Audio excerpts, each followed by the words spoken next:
Good morning everyone. Your next topic is betatron. हमने cyclotron किया था। साइक्लोट्रॉन के अंदर आपके पास क्या था, पार्टिकल एक स्पाइरल की फॉर्म में हम क्या करा रहे थे, उसको एसिलेट करा रहे थे ताकि वो क्या हो, एक हाई एनर्जी का जो पार्टिकल है वो प्रोवाइड करे आपको। सेम काम बीटाट्रॉन भी क्या हो, पार्टिकल एसिलेटर है तो ये भी इसके लिए भी क्या होगा, हमारे पास हमें क्या चाहिए कि मेरे पास क्यों हाई एनर्जी का क्या मिले आपके पास पार्टिकल, मतलब आप पार्टिकल की एनर्जी क्या करो, इंक्रीज कर सको। पर साइक्लोट्रॉन में हमें बोला था हम वहाँ पे क्या हो गए, सिर्फ हैवी चार्ज पार्टिकल कंसीडर कर सकते हैं, लाइट चार्ज पार्टिकल नहीं होंगे। तो electron can not be oscillate in cyclotron में इलेक्ट्रॉन को एसिलेट नहीं कर सकते, वो मेरे पास सिर्फ हैवी चार्ज पार्टिकल के लिए था। ठीक है, जो लाइट चार्ज पार्टिकल के लिए उनके लिए हमारे पास क्या होता, रिलेटिविस्टिक इफेक्ट आ रहा था, मतलब जैसे इलेक्ट्रॉन वगैरह उनके लिए रिलेटिविस्टिक इफेक्ट आ रहा था। रिलेटिविस्टिक इफेक्ट का मतलब मास में वेरिएशन हो रही थी, कि हमने बोला क्योंकि जितना लाइट पार्टिकल होगा उतनी ज़्यादा उसकी स्पीड इंक्रीज होगी, कंपेरेबल जा सकती है कि सी के। तो वहाँ पे क्या होगा, उसके मास पे, लेंथ कॉन्ट्रैक्शन जैसे टाइम डिलेशन सब पे क्या हो रहा था, इफेक्ट। तो इसको क्या बोलते हैं, रिलेटिविस्टिक कॉन्ट्रैक्शन या फिर रिलेटिविस्टिक इफेक्ट बोल सकते हो डायरेक्ट। अब नेक्स्ट है मेरे पास बीटाट्रॉन। बीटाट्रॉन क्या होगा, बीटाट्रॉन आपके पास क्या होगा, जो फास्ट मूविंग इलेक्ट्रॉन है, इलेक्ट्रॉन मतलब बीटा पार्टिकल क्या होगा, जो फास्ट मूविंग इलेक्ट्रॉन उनको क्या बोलते हैं, एक टाइप से बीटा पार्टिकल बोलते हैं। तो मेरे पास betatron the accelerator is known as, जो मेरे पास इलेक्ट्रॉन को एक फास्ट, एक हाई एनर्जी, एक हाई स्पीड प्रोवाइड करेगा, उसको क्या बोलोगे, बीटाट्रॉन। मतलब एक टाइप से बीटा पार्टिकल को जो हाई स्पीड प्रोवाइड कर रहा है वो क्या होगा, ऐसे आपके पास क्या मिलेगा, बीटाट्रॉन होगा। ठीक है, इट ये क्या करेगा, आपके पास इलेक्ट्रॉन की एक हाई एनर्जी प्रोवाइड करेगा, देन मतलब बीटा पार्टिकल से भी ज्यादा क्या होगा, एनर्जी प्रोवाइड करेगा इलेक्ट्रॉन का। जैसे beta particle normally radioactive nuclear में निकलते हैं, उसके कंपैरिजन में क्या होगा, यहाँ पे एक हाई एनर्जी होगी। जो मेरे पास एनर्जी 300 मेगा इलेक्ट्रॉन वोल्ट के अबाउट क्या हो सकती है, मिल सकती है आपको इलेक्ट्रॉन की। ये दो मेन प्रिंसिपल पे काम करेगा। एक तो आपके पास क्या होगा, जो electric field totally eliminated and the electron are accelerated by induce EMF. ये बोले जो मेरे पास इलेक्ट्रॉन क्या हो गए, जो एसिलेट करेंगे, जो ईएमएफ इसके अंदर इंड्यूस होगा। ईएमएफ किसकी वजह से इंड्यूस होता है, जैसे आपके पास इलेक्ट्रोमैग्नेटिक इंडक्शन के लॉ की चेंज इन मैग्नेटिक फ्लक्स, आपके पास क्या होगा, ईएमएफ इंड्यूस हो रहा होगा वहाँ पे। मतलब या फिर बोल सकते हो चेंज इन मैग्नेटिक फील्ड, या फिर मैग्नेटिक फ्लक्स चेंज होगा, इलेक्ट्रिक फील्ड होगा, इलेक्ट्रिक फ्लक्स चेंज होगा तो मैग्नेटिक फील्ड होगा। तो सेम केस यहाँ पे है कि मेरे पास क्या होगा, जब मैग्नेटिक फील्ड को आप चेंज करोगे, रैपिडली आपका मैग्नेटिक फील्ड चेंज हो रहा होगा, तो वहाँ पे क्या होगा, ईएमएफ प्रोड्यूस होगा, इलेक्ट्रोमोटिव फोर्स प्रोड्यूस होगा, जिसको आप बोलोगे, क्योंकि वो क्या हो रहा है,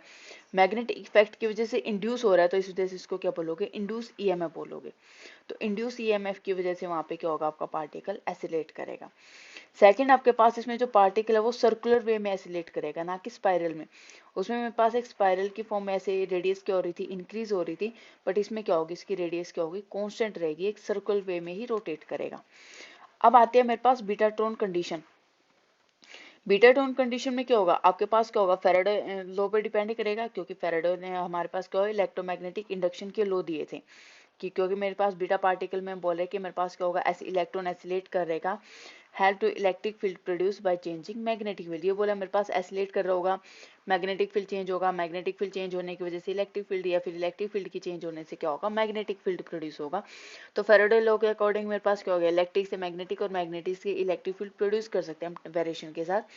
तो सेम केस यहाँ पे यूज करना, हमें क्या चाहिए, यहाँ पे इंड्यूस ईएमएफ प्रोड्यूस हो, ताकि हम क्या करें, मैग्नेटिक फील्ड को इसके लिए रैपिडली चेंज करना पड़ेगा, ताकि वहां पे क्या हो, इंड्यूस ईएमएफ जनरेट होता रहे आपका।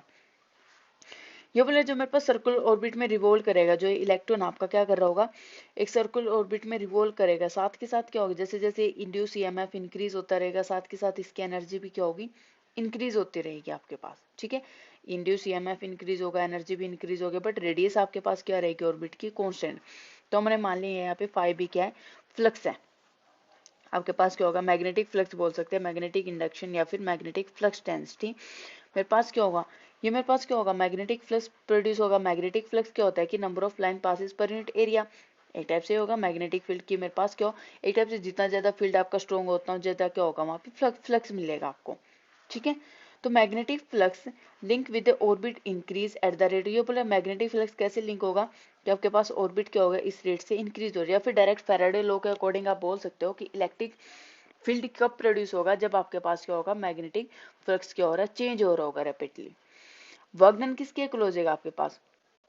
एक रिवोल्यूशन का वर्क डन निकालेंगे तो इंड्यूस ईएमएफ, कि वहां पे ईएमएफ कितना इंड्यूस हुआ है, और मेरे पास क्या हो जाएगा charge of electron. Induce EMF क्यों लेके चले, क्योंकि ईएमएफ क्या आपके पास ई ना, मतलब एक टाइप से इलेक्ट्रिक फील्ड ही है, और मेरे पास क्या होगा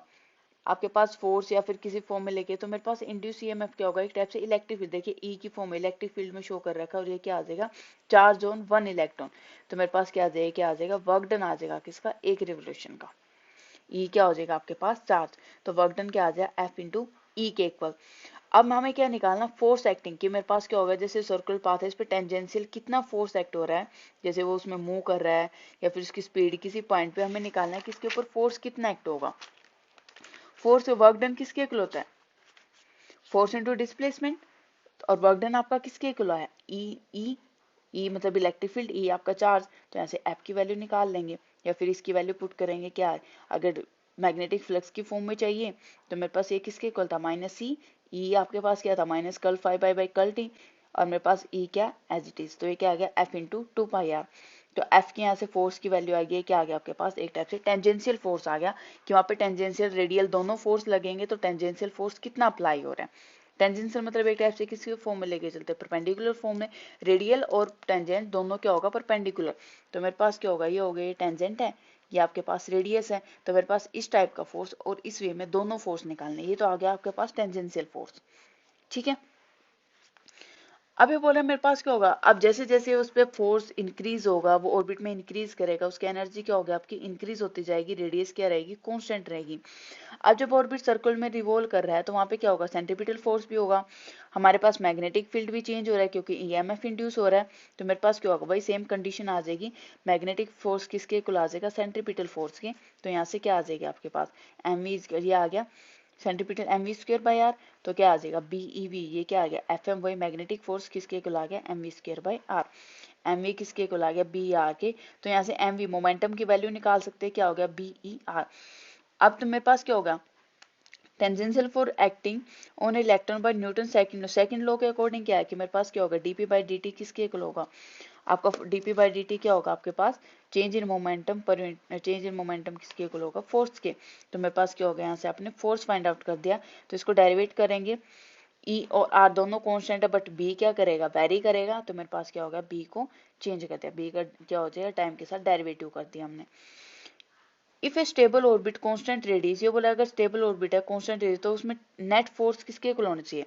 कि मेरे पास जो टेंजेंशियल फोर्स है इसकी वजह से भी आ रहा है और टेंजेंशियल फोर्स यहाँ पे भी आ रहा है जो रिवोल्यूशन से हमने निकाला, तो मेरे पास नेट फोर्स क्या होगा जीरो, या फिर मैं बोल सकती हूँ वहाँ पे क्या होगा इक्वल अपोजिट फोर्स रहेंगे, तो हमने क्या कर दिया दोनों को ऐड करके किसके इक्वेट कर दिया जीरो के, तो यहाँ से क्या आ जाएगा d5 इनको इस टर्म को इधर लेके गए तो मेरे पास क्या D phi by D T 2 pi R square D B by D T, क्योंकि ई क्या हो जाएगा यहाँ से कैंसिल हो जाएगा और आर क्या हो गया 2 पाई आर स्क्र हो गया, तो ये क्या होगा डी फाइव और डी बी की फॉर्म में आ गया, तो हम इंटीग्रेट करके इन दोनों का रिलेशन निकाल सकते हैं। जैसे आप इंटीग्रेट करोगे अब ये लिमिट दे रखी है कि मेरे पास क्या होगा जो फ्लक्स आपका मैग्नेटिक फ्लक्स है वो 0 से 5b तक मैक्सिमम जाएगा और फील्ड है वो 0 से b तक जाएगा, तो d5 dx का इंटीग्रेशन क्या होता है आपके पास x ना, तो d5b का क्या होगा 5b, और 0 से 5b जा रहा है तो 5b बचेगा क्योंकि upper limit minus lower limit same, यहाँ पे क्या आ गया 2 पाई आर स्क्र b 0 से b, तो ये क्या आ जाएगा यहाँ से क्या आ गया आपने मैग्नेटिक फील्ड निकाल लिया इसका।